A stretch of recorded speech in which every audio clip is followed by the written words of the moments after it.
Veg chowmein করব। সেজন্য কড়াতে খানিকটা জল দিয়ে গরম করে আমি চাউমিনটা সেদ্ধ করে নিয়েছি।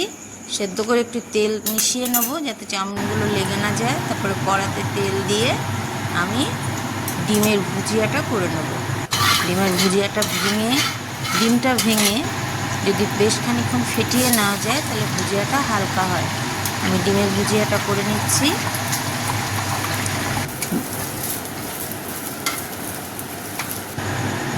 এরপরে কড়াতে তেল দিয়ে আমি ভেজিটেবলটা হালকা আঁচে ভেজে নেব।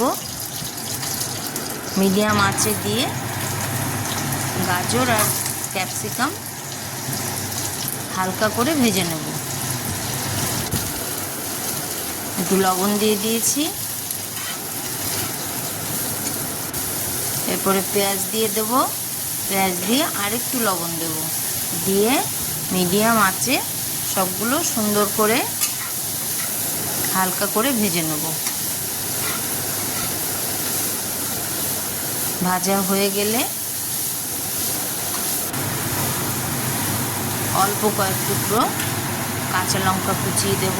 এবার চাউমিনটা দিয়ে মিশিয়ে নেব। বাচ্চারা যেহেতু খাবে আমি ঝালটা কম দিয়েছি, আর সস দেব না।